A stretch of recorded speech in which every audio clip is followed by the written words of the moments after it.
বাংলাদেশের এক নাম করা বিশ্ববিদ্যালয়, নামটা বললে আপনারা চিনে যাবেন। সেই বিশ্ববিদ্যালয়ে একজন নাম করা প্রফেসর, বৃদ্ধ বয়সে উনি ওনার মাকে বৃদ্ধাশ্রমে রেখে এসেছে। মা প্রত্যেক দিন কাতর নয়নে চাতক পাখির মতো জানালা দিয়ে বাইরের দিকে তাকায় থাকে, কখন আমার সন্তান আসবে, আমার কলিজার টুকরার ধন আসবে, আর ওকে দেখে আমি আমার চোখের শীতলতা করব। একদিন চলে যায়, সন্তান আসে না। 1 মাস চলে যায়, সন্তান আসে না। 3 বছর পরে সন্তান গেছে মাকে দেখার জন্য বৃদ্ধাশ্রমে। বানায় বলছি না, কিতাব পড়েন, পত্রিকা পড়েন, ঘটনাগুলো পাবেন। 3 বছর পরে যখন প্রফেসর সাহেব মাকে দেখতে গেছে বৃদ্ধাশ্রমে, দেখা মাত্রই বৃদ্ধ মা খাট থেকে নেমে সন্তানটাকে জড়াই ধরে কপালের মধ্যে চুমু খায় আর বলে, সন্তান, আমি খাবার পাই আর না পাই, তোর চেহারাটা দেখলে আমার পরাণটা ভরে যায়। সন্তান ধমক দিয়ে কয়, মা আমারে ছাড়ো। মা কয়, সন্তান এত দেরি করলি কেন? আমাকে বৃদ্ধাশ্রমে রাখছিস না, কোনো সমস্যা নাই, আমি দুঃখ করি না, কিন্তু কয়েকদিন পরে পরে এসে কি আমাকে একটু দেখে যেতে পারিস না? সন্তান ধমক দিয়ে কয়, মা তুমি কি জানো না আমি অমুক বিশ্ববিদ্যালয়ের প্রফেসর, আমার সময়ের বড় দাম, আমি সময় পাই না তোমাকে দেখার মতো। মার চোখ দিয়ে পানি ঝরে আর ডাক দিয়ে কয়, সন্তান, আমার মাথার উপর একটা ফ্যান, এই ফ্যানটা জং ধরে গেছে, পাখাগুলো ঘুরে না, সুইচটা নষ্ট হয়ে গেছে। সন্তান রে, আমার মরার পরে তোর কাছে ওসিয়াত করে যাই, আমার মরার পরে এই পাখাটাকে, ফ্যানটাকে তুই একটু পরিবর্তন করবি, নতুন একটা ফ্যান লাগাবি। সন্তান ডাক দে কয়, মা বুঝলাম না কারিশমা, তুমি যদি মরেই যাও ফ্যানের দরকার কি? তোমার মরার আগে না হয় ফ্যান লাগালে তুমি ফ্যানের বাতাস খেয়ে যেতে পারবে, তুমি যদি মরেই যাও ফ্যান লাগায় লাভ কি?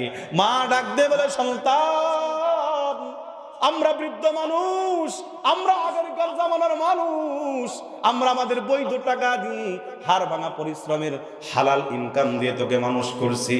তুই মানুষ হওয়ার পরে, শিক্ষিত হওয়ার পরে তুই তারপরেও আমাকে বৃদ্ধাশ্রমে রেখে গেছিস সন্তান। আর তুই তো হালাল হারাম যাচাই বাছাই না করেই কামাই করতেছিস, লক্ষ লক্ষ টাকা তোর সন্তানদের পিছনে ঢালতেছিস। ও সন্তান, আমি দেখতে পাচ্ছি, মুরব্বী মানুষ, আমার অভিজ্ঞতার আলোকে বলছি, তুই যদি আমার হালাল টাকার ইনকামের উপরে বড় হয়ে যদি আমাকে বৃদ্ধাশ্রমে রেখে যেতে পারিস, আমি দেখতে পাচ্ছি তোর হারাম টাকা দিয়ে যে সন্তানরা বড় হচ্ছে, সেদিন বেশি দূরে নয়, তোকেও টেনে হেসড়ে ঘর থেকে বের করে বৃদ্ধাশ্রমে রেখে যাবে। আমার মুসলমানেরা, মা ডাক দিয়ে বলে, সন্তান, আমরা আগেরকার জামানার মানুষ তাল পাখা দিয়ে বাতাস নিয়েছি, প্রাকৃতিক বাতাসের মধ্যে গা জড়াইছি। আমাদের জামানায় তো ফ্যান ছিল না, এসি ছিল না, আমাদের জামানায় এয়ার কন্ডিশন ছিল না, কিন্তু তোকে তো বড় করছি ফ্যানের নিচে, এসির নিচে, এয়ার কন্ডিশনের নিচে। ও সন্তান, আমি না হয় কষ্ট করে বাকি কয়টা দিন পার করে দেব, কিন্তু তুই যদি এই বৃদ্ধাশ্রমে আসিস, ফ্যান ছাড়া তুই এক মুহূর্ত কাটাতে পারবি না।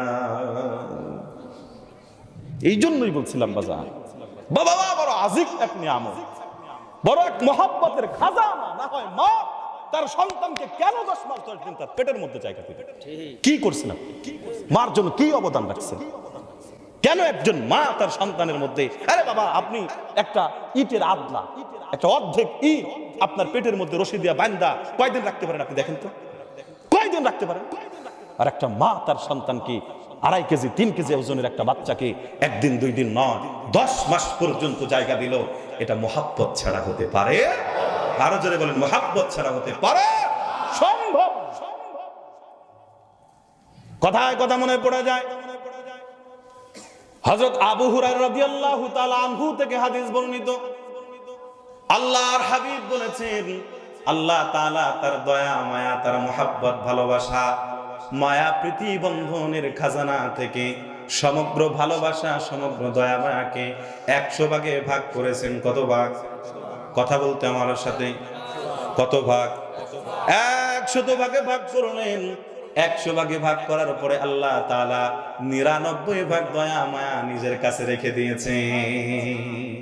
বাকি থাকলো কয় ভাগ? এই এক ভাগ ভালোবাসাকে আল্লাহ তাআলা আবারও 100 ভাগে ভাগ করলেন। 100 ভাগে ভাগ করে আল্লাহ তাআলা 99 ভাগ ভালোবাসা আমার আপনার নবী মুহাম্মাদুর রাসূলুল্লাহ প্রাণ ভরে পড়ি সাল্লাল্লাহু আলাইহি ওয়াসাল্লাম আমার নবীকে আল্লাহ তাআলা দান করলেন। বাকি থাকলো কয় ভাগ? এই এক ভাগ ভালোবাসাকে আল্লাহ তাআলা আবার 100 ভাগে ভাগ করলেন। 99 ভাগ ভালোবাসা আল্লাহ তাআলা এই পৃথিবীর মাতৃজাতিকে দান করেছেন। বাকি থাকলো এক ভাগ।